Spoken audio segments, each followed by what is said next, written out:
Het is gebruiksvriendelijk, veilig en heeft verschillende handige functies voor zowel particuliere als zakelijke klanten. Het belangrijkste nieuws van Curaçao in het Nederlands.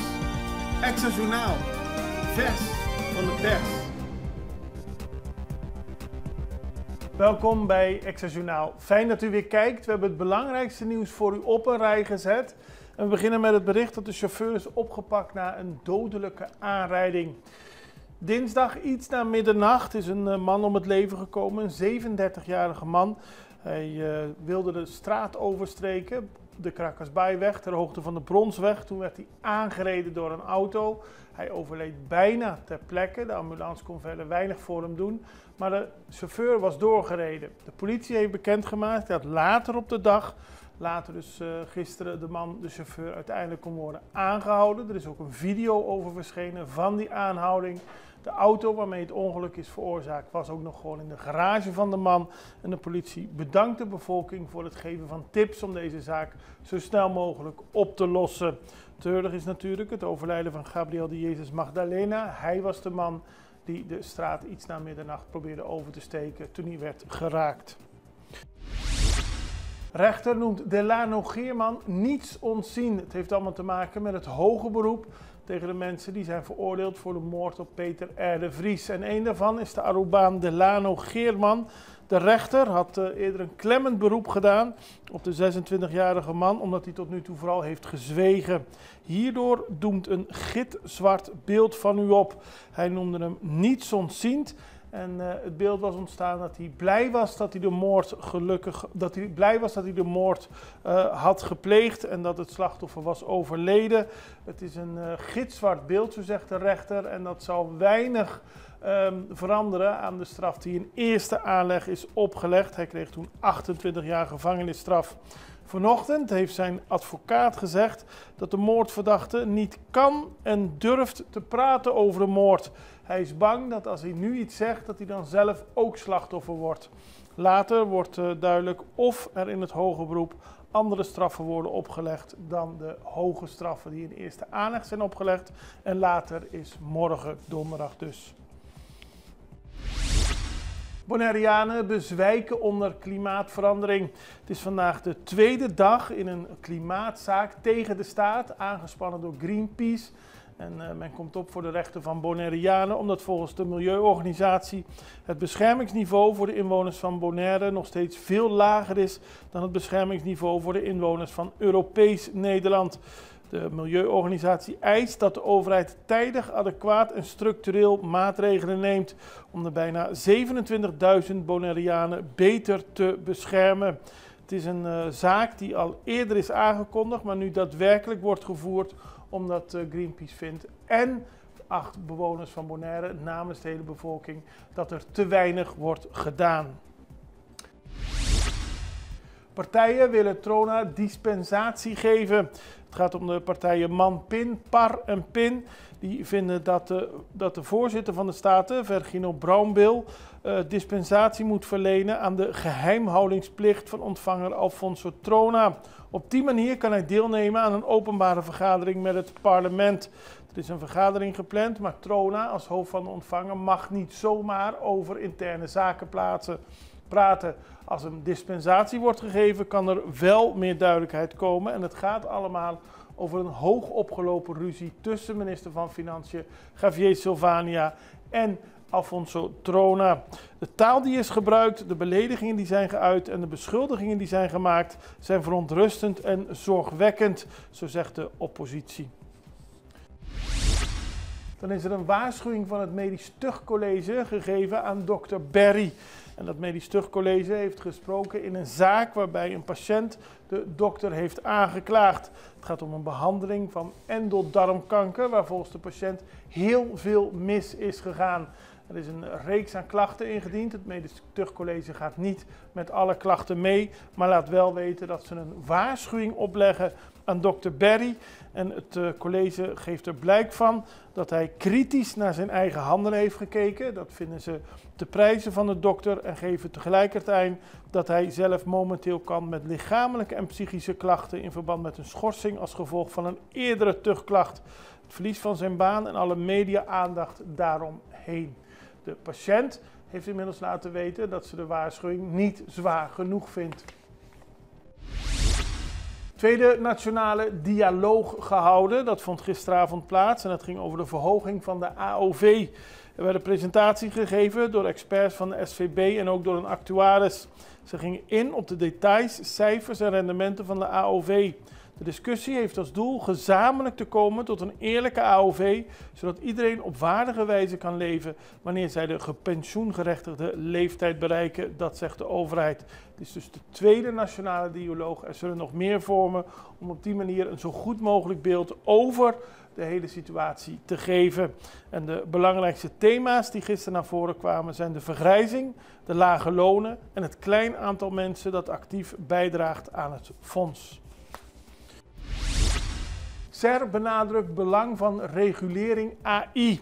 De Sociaal-Economische Raad gaf gisteren een persconferentie naar aanleiding van het afsluiten van het tweejarig AICE-SIS-voorzitterschap met internationale prestaties. Daar werd op teruggekeken op de afgelopen 2 jaar en tegelijkertijd werd er gezegd dat er een nodige aandacht moet worden besteed aan de aspecten en mogelijke gevolgen van kunstmatige intelligentie die de wereld momenteel ingrijpend verandert. De SER juicht deze ontwikkelingen toe, maar vindt wel dat er regulering moet plaatsvinden. Dat bleek tijdens de persconferentie. Wij gaan even naar een break. We zijn zo bij u terug. Vida te mobilier. Ibo merece maneira mais fácil para atender boa assunto na bancário. Com a app novo de Banco de Caribe, tudo consta na boa alcance. Login fácil, hace transferência rápido e bo saldo sempre na mão. Tudo em solo aplicação. Descargue voor de App Store of Google Play, registrade em diz algum passo e começar a explorar a world. Rápido, seguro e desenhar para quadra com boa necessidade. Banco de Caribe. Extra in Nederland. Van Amsterdam tot Arnhem, van Groningen tot Maastricht, Extra is erbij. Volg Extra Digitaal en blijf op de hoogte van de belangrijkste ontwikkelingen in Nederland. Extra Digitaal is te zien op verschillende platforms en kanalen zoals WhatsApp, YouTube, Facebook, Instagram en ook TikTok.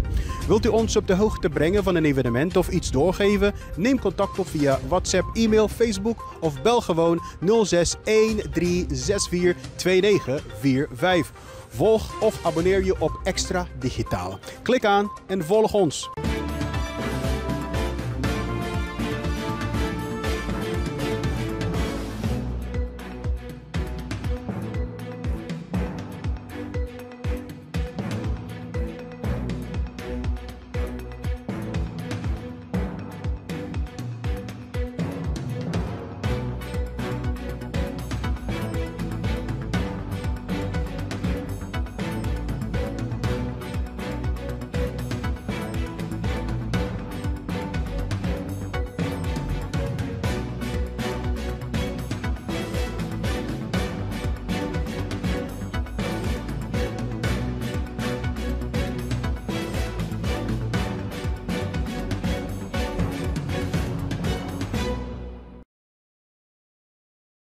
We beginnen op Sint Maarten, want er is een stormwaarschuwing afgegeven door het meteorologische departement. Dat gebeurde gistermiddag rond 5 uur en het gaat over Jerry. Het is een tropische storm die naar verwachting vrijdag ongeveer 140 mijl ten noorden en noordoosten van Sint Maarten zal passeren en vooral veel neerslag zal veroorzaken in de regio met kans op onweersbuien, overstromingen en steenval. Jerry is de 10e storm van het orkaanseizoen die een naam heeft gekregen. Niet alle stormen krijgen een naam en hij kan mogelijk uitgroeien tot een orkaan van categorie 1. Dan is de wet bescherming tegen discriminatie voor de BES-eilanden aangenomen door de Eerste Kamer. Dat gebeurde gisteren en het gaat over de invoering van de gelijke behandelingswetgeving op Bonaire, Sint-Eustatius en Saba. De Eerste Kamer volgt daarin de Tweede Kamer en de wet bescherming tegen discriminatie is op deze eilanden daarmee definitief aangenomen. Op basis van artikel 1 van de Grondwet gelden in Europees Nederland diverse wetten die gelijke behandeling waarborgen. Op de BES-eilanden golden deze wetten tot nu toe nog niet. En dat is nu met deze wet weggenomen. Er is wetgeving die bescherming biedt tegen discriminatie in heel Nederland, zo stelt de Eerste Kamer.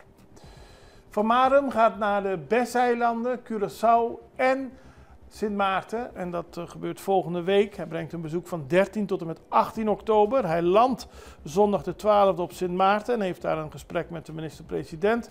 Hij gaat verder naar Sint Eustatius, naar Saba. Hij bezoekt Curaçao, waarbij hij onder meer gouverneur Lucille George Wout en minister-president Pisas zal benoemen. En hij sluit zijn bezoek af op Bonaire, waarbij hij onder meer een bezoek zal brengen aan afvalverwerker Celibon. Hij heeft verder veel aandacht voor landbouw, voor visserij. En op Curaçao zal hij onder meer in gesprek gaan met agrariërs en vissers. En dan is er heel veel interesse in de wedstrijd Curaçao-Jamaica. 10 oktober is het zover, dan spelen we tegen Jamaica. En als we winnen, als Curaçao wint, als de Blue Wave wint, dan is de kans dat er kwalificatie komt voor het WK 2026 heel groot. Het is een cruciale wedstrijd. Bijna alle kaartjes zijn uitgekocht. Er zijn nog wat VIP Plus kaartjes. En interesse is groot, want gisteren werd getraind in het SDK-stadion. Er waren heel veel toeschouwers. Vanavond wordt er weer getraind en wordt er weer veel toeschouwers verwacht. En het is trouwens de eerste keer dat de spelers Armando Obispo, Sontje Hansen en Jaden Candelaria meedoen. Bondscoach Dick Advocaat heeft alle vertrouwen in de spelers. En dan gaan we nog naar internationaal nieuws, want de Venezolaanse president Nicolás Maduro die heeft tijdens een bijeenkomst met een groep ambassadeurs van Rusland, China, Cuba en andere landen gesproken over de huidige stand van de betrekkingen tussen Venezuela en de Verenigde Staten. Deze bijeenkomst vond plaats in het Miraflores-paleis. En Nicolás Maduro zei: het leven hangt niet af van jullie, zo zei hij tegen Amerika. Venezuela hangt niet af van jullie, señores gringos. Hij heeft daarmee aangegeven dat de strijd die Amerika momenteel voert tegen Venezuela volgens hem verwerpelijk is. Maar zij bepalen niet het leven en welzijn van Venezuela, aldus Maduro. We zijn daarmee aan het eind gekomen van deze aflevering van Extra Journaal. We zijn er morgen weer en ik hoop u ook. Beste, tot ziens. Dag.